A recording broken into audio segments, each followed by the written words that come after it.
Oh no, what did I buy this time? And how did I even get it on and off the trailer?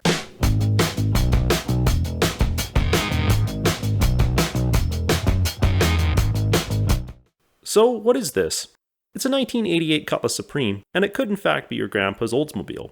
This is the last year of what is known as the G-Body, a GM chassis that was dressed up in many different forms, and was considered to be something of a not overly desirable car between lackluster smog-era engines, suspect build quality, and general impracticality. That's all changed as the cars have gotten older, and nostalgia has kicked in. Personally, I had one of these in high school, although it was actually an 87 and sported earlier parts due to being rebuilt after an accident. Okay, so how did it get on and off the trailer? Because I know I have to address this. Basically, it's what you see, but the ramps were ratchet strapped in multiple ways so they couldn't kick out. Otherwise, they will. Trust me on that. That's Murphy's Law, or something like that. Oh, and the car came with a bunch of other junk. Seen here is but a fraction of it. As to the general condition of the car, it's not horrible. It's also not good. It had been sitting outside for the last 10 years, and only occasionally fired up and moved around. The paint is mostly gone. The hood actually is rusted through from the inside of the front of it. The previous owner started the vinyl top delete a decade ago, and the seam didn't get sealed correctly on this side, so it has failed. There's also a bunch of trim and other odds and ends missing from various places. The car is what you'd call good from far, but far from good. Basically, it's perfectly suited to me. The worst visible rust is on the driver's door, and it's quite bad. But that black rock art is probably hiding a bunch of other nastiness, so that's something to look forward to. Interior-wise, it actually seems in not horrible shape. There's some staining and some cracks, and it could all use some love, but everything seems to be there. Of course, that's a bit of a guess, since everything in the back as well, just back there? Some assembly required. So, what's under the hood? Well, it has the mahoosive 307 cubic inch Olds engine with the computerized carburetor, which I believe was optimistically rated for 140 horsepower in factory prime condition. I'm guessing a few of those ponies have either escaped or died over the years. There's some things missing, like the air injection system and the air conditioning. There's also some speed tape on the firewall, which I suspect is covering rust holes. But everything that specifically needs to be there seems to be.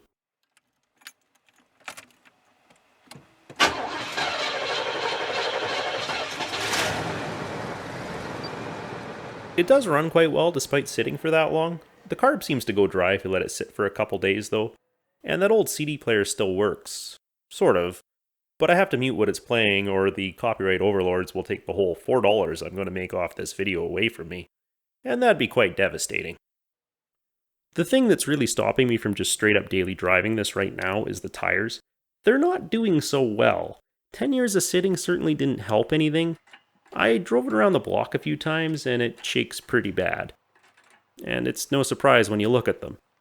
So the first mod, also in air quotes, this thing is getting is new tires and wheels. I was hoping to find something used, but the 5 on 4 3/4 bolt pattern GM uses is oddly rare now. There's some talk of certain BMW wheels fitting, but the offset wasn't right on any of the ones I looked at, and the bolt pattern is just slightly different.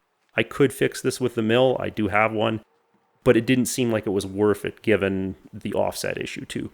So I broke out the black credit card and ordered some 17x8 Riddler 695 wheels and some Ironman iMove Gen 2 tires and 245/45 R17.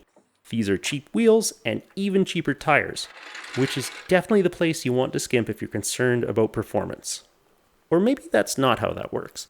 The good thing about these Ironman tires is that they are incredibly inexpensive. They do have good reviews, and it doesn't look like they have huge cases of warranty returns. However, none of the reviews I looked at were actually involved in any sort of real-world testing. They were more like layman's testimonials. Hey, I got a new set of tires and they didn't blow up or fall apart right away.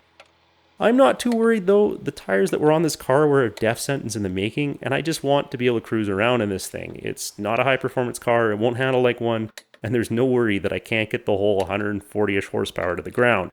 Things may change in the future, but that's a problem for the future.